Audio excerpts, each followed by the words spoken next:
Un programme, c'est comme un cerveau. Et comme tout cerveau, il a besoin de mémoriser des choses pour réfléchir, réagir, et évoluer.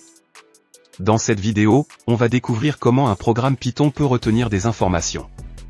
Comment il fait pour se rappeler d'un prénom, d'un score, d'une date de naissance ou d'un mot de passe. Il utilise ce qu'on appelle des variables. Mais pas de panique. On ne va pas réciter une définition sortie d'un manuel. On ne va pas s'embrouiller avec des mots compliqués. On va voir des cas concrets, et coder ensemble pas à pas. À la fin de cette vidéo, vous serez capable de créer vos premières variables en Python. Les utiliser pour faire des calculs, stocker du texte ou gérer des états. Comprendre les types de données automatiquement reconnus par Python. Et éviter les erreurs fréquentes de débutants. Allez, c'est parti. On plonge dans le vrai pouvoir de la mémoire d'un programme, les variables. Imaginons qu'on crée un badge pour une salle de sport. Chaque client a un prénom, un nombre de séances restantes, et un statut actif ou non. Ici, je stocke le nom dans une variable appelée nom-adhérent. Là, je stocke le nombre de séances restantes. Et enfin, j'ai une variable booléenne, abonnement-actif, qui vaut true ou donc l'adhérent peut entrer. Maintenant, on va afficher ces informations, comme si on imprimait le badge de la personne.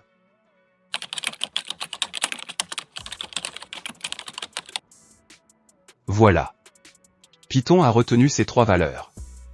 Et en une ligne, je peux les afficher ou les réutiliser dans mon programme.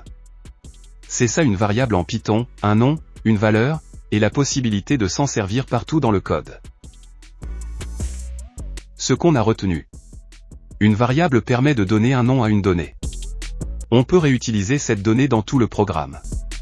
C'est la base de la mémoire en Python. Dans la prochaine partie, on va voir comment créer des variables correctement, et surtout quoi ne pas faire. Maintenant qu'on a vu ce qu'est une variable, on va apprendre à bien la déclarer. Déclarer une variable, c'est donner un nom plus une valeur. Faisons un exemple simple. Je vais commencer par créer une variable prénom et lui attribuer la valeur Lena. Ensuite, je déclare une autre variable appelée âge, que je fixe à 27. Enfin, je crée une variable taux-remise et je lui attribue la valeur 0.15, soit 15% de remise par exemple. Et voilà, créer une variable c'est aussi simple que ça sur Python. Une variable peut contenir du texte, un nombre entier, un nombre à virgule, et un booléen. Je commence par créer une variable ville, à laquelle j'associe le texte Paris. C'est ce qu'on appelle une chaîne de caractères, ou str en Python. Ensuite, je crée population, un entier qui contient 2 100 000 habitants. Python comprend tout seul que c'est un int, un nombre entier. Puis je crée la variable température, avec une valeur à virgule, ici 28.6. Comme il y a une décimale, Python considère que c'est un float, un nombre flottant. Et enfin, pluie est une variable booléenne. Ici elle vaut false, donc il ne pleut pas. Les booléens en Python, ce sont juste true ou false, avec une majuscule au début.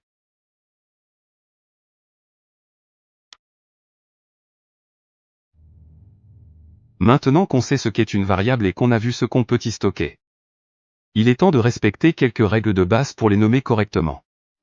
Première règle, une variable doit commencer par une lettre ou un underscore. Deuxième point, elle peut contenir des lettres, des chiffres et des underscores, c'est le trait du bas.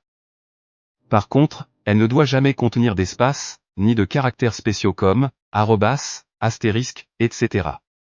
Enfin, très important, Python est sensible à la casse. Nom avec un N majuscule et nom en minuscule sont deux variables différentes. On va maintenant voir quelques exemples de noms de variables valides et d'autres qui ne le sont pas. D'abord, je crée une variable appelée nom en minuscule, avec une valeur Paul. Ce nom est parfaitement valide. Ensuite, j'écris nom avec une majuscule. Nom avec majuscule et nom avec minuscule sont considérés comme deux variables distinctes. Puis, je crée nom, avec un underscore au début. C'est aussi autorisé. On utilise souvent ce style dans des contextes un peu plus techniques. Maintenant, voyons deux erreurs classiques. D'abord, nom. Une variable ne peut pas commencer par un chiffre. Si j'écris un nom égale erreur dès que j'exécute le code, Python renvoie une erreur de syntaxe. Deuxième erreur, non client. Ici, le tiret est interdit. Python pense que je veux faire une soustraction entre deux noms, ce qui n'a aucun sens dans ce cas. Maintenant que tu connais les règles de base, voyons les bonnes pratiques à adopter si tu veux coder proprement comme un pro. Première recommandation, utilise le snake-case. C'est-à-dire des mots en minuscules, séparés par des underscores. Par exemple, note-final, prix-total, c'est le standard dans le monde Python. Deuxième conseil, choisis des noms de variables explicites. Évite les noms comma, x. Préfère des noms qui disent clairement ce qu'ils stockent. Par exemple score-utilisateur ou total-article. Troisième bonne pratique, si tu travailles sur des projets partagés. Utilise l'anglais dans tes noms de variables. C'est devenu une norme internationale. Exemple. Ici, j'utilise simplement la lettre X. C'est court, mais ce n'est pas du tout explicite. On ne sait pas du tout à quoi correspond cette valeur. Même chose ici avec A, 1. Ce genre de nom est très courant chez les débutants, mais totalement illisible dans un vrai projet. Ici en revanche, note-examen est un nom clair, descriptif et bien formaté. On comprend immédiatement qu'il s'agit de la note obtenue à un examen. Et utilisateur-email indique clairement qu'il s'agit de l'adresse email d'un utilisateur. C'est lisible, compréhensible, et respectueux des conventions Python. On va maintenant tester des variables valides, puis des exemples invalides qui provoquent des erreurs en Python. Ici, je crée une variable appelée _client1. Elle commence par un underscore, ce qui est parfaitement autorisé en Python. Ensuite, j'écris h du chien, avec des underscores entre les mots. Ce nom est clair, lisible, et respecte toutes les règles. Il est valide. Maintenant, un exemple non valide, 2h. Ce nom commence par un chiffre, ce qui est interdit en Python. Deuxième erreur classique, non client. Le tiret est interprété comme une opération de soustraction. Ce n'est donc pas un nom de variable valide. Dernier exemple, prix espace total. En Python, les espaces sont interdits dans les noms de variables. Si je veux séparer les mots, je dois utiliser un underscore. Petit récapitulatif de ce qu'on vient de voir. Une variable se crée en associant un nom à une valeur, à l'aide du signe égal. Attention aux erreurs classiques. On n'utilise jamais d'espace. On ne commence pas par un chiffre. Et on n'utilise aucun caractère spécial comme le tiret ou l'arrobase. Enfin, un bon développeur nomme ses variables proprement. Plus vos noms sont clairs, explicites et lisibles, plus votre code sera facile à relire, à comprendre, et à corriger. Dans la prochaine partie, on va parler des types de données en Python. Et comprendre ce que sont des int, des floats, des booles, ou des str. Dans cette partie, on va découvrir ensemble les types de base en Python. Vous allez apprendre à reconnaître et utiliser les entiers et les nombres décimaux, manipuler les booléens, travailler avec des chaînes de caractères et leurs méthodes, et enfin comprendre le rôle du type none, qui représente l'absence de valeur. À la fin, vous saurez identifier et manipuler tous ces types dans vos propres programmes. On commence tout de suite par un premier type de base, le float, c'est-à-dire les nombres à virgule. Ici, je crée une variable prix. Je lui donne la valeur 19.99. C'est ce qu'on appelle un float en Python, donc un nombre décimal. Et attention, en Python, on utilise le point pour les décimales, pas la virgule. Alors j'écris print prix pour afficher le prix. Et avec la fonction type prix, je peux afficher son type. Si j'exécute ma cellule, j'obtiens le prix 19.99. Et la fonction type prix me dit bien que c'est un float. Maintenant qu'on a vu les nombres à virgule avec le float, regardons un autre type très utilisé, les entiers, qu'on appelle int en Python. Ici, je crée une variable quantité et je lui donne la valeur 3. C'est un entier, donc un int. Si j'affiche la valeur, j'obtiens bien 3. Python me confirme que c'est bien un int. Après les entiers et les flottants, on passe à un type particulier mais essentiel, les booléens. Ils servent à représenter le vrai ou le faux. En Python, c'est true ou false. Ici, je crée une variable _promo et je lui attribue la valeur true. Quand je l'affiche, Python écrit true. Et pour son type, j'obtiens classe bool. Donc rappelez-vous bien, Un booléen, c'est soit true, soit false avec la première lettre en majuscule. Maintenant, passons aux chaînes de caractères, appelées str en Python. Elles servent à stocker du texte, comme un mot, une phrase ou même un simple caractère. Ici, je crée une variable produit qui contient le texte clavier. Si je l'affiche, Python me renvoie le mot clavier. Et avec type produit, je vois que c'est une str. Petite précision, pour écrire du texte, on peut utiliser des guillemets simples ou doubles, les deux fonctionnent. Et enfin, il existe un type un peu particulier, none.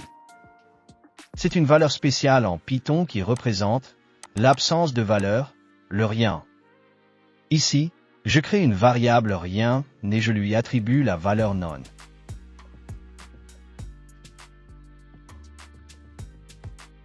Quand je l'affiche, Python écrit simplement none. Et si je regarde son type avec type rien, je vois que c'est non-type. En pratique, on utilise souvent none pour dire qu'une variable est vide ou qu'on n'a pas encore de valeur à lui donner. Maintenant qu'on a vu les différents types de bases, faisons un petit calcul pour voir comment Python combine un entier et un nombre à virgule. Ici, je multiplie le prix, qui est un float, par la quantité, qui est un int. Le résultat est stocké dans sous-bas total. Quand j'affiche, j'obtiens sous total 22.99. Donc Python mélange sans problème les floats et les entiers dans une opération. Un autre point important, les comparaisons. En Python, quand on compare des valeurs, le résultat est toujours un booléen, true ou false. Je teste prix 10. Comme mon prix est 19.99, c'est bien supérieur à 10, donc Python renvoie trop. Ensuite, je teste quantité égale 5. J'ai mis 3 dans quantité, donc ce n'est pas égal à 5, et Python renvoie false. Vous voyez, chaque comparaison renvoie automatiquement un booléen. Maintenant voyons comment afficher du texte en mélangeant des variables, par exemple le nom d'un produit, sa quantité et son prix. Dans le premier cas, je tape message égale produit, j'utilise l'opérateur plus pour coller du texte et des variables. Mais comme quantité est un entier, je dois le convertir en texte avec str. Ça fonctionne, mais ce n'est pas toujours très lisible. La deuxième méthode, beaucoup plus pratique, ce sont les f-strings. Je tape message 2 égale, je mets un f devant les guillemets, et à l'intérieur je peux directement écrire mes variables entre accolades.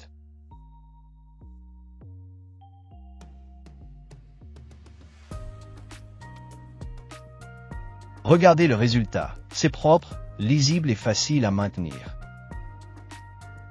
Les chaînes de caractères en Python possèdent aussi plein de méthodes, toutes prêtes qui permettent de transformer ou de tester du texte. Avec produit.loe, j'obtiens le texte en minuscule, clavier. Avec produit.upper, je le mets en majuscule.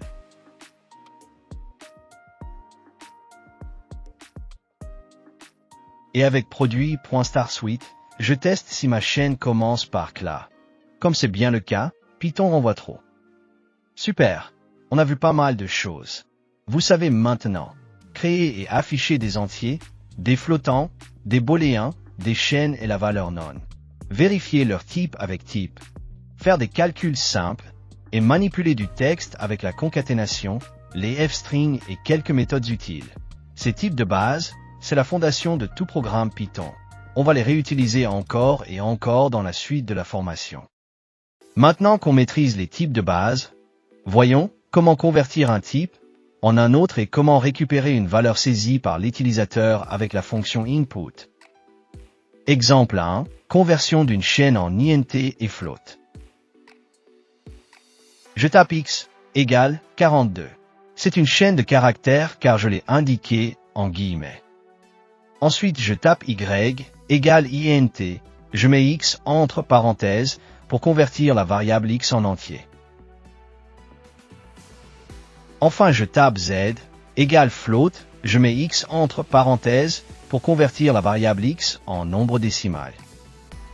quand j'affiche les types pour X, Y et Z, on voit bien que la conversion s'est bien passée.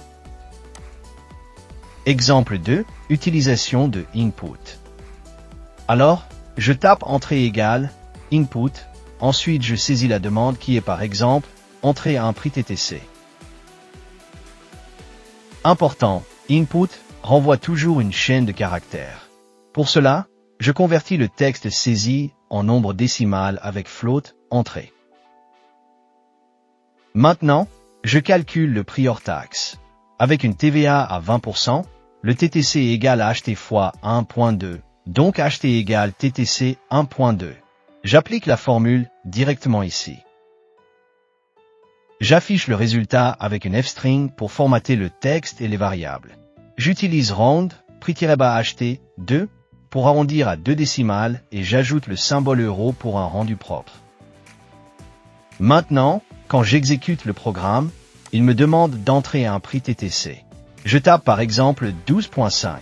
Et voilà, il me calcule automatiquement le prix hors taxe, ici 10 € et 42 centimes d'euros.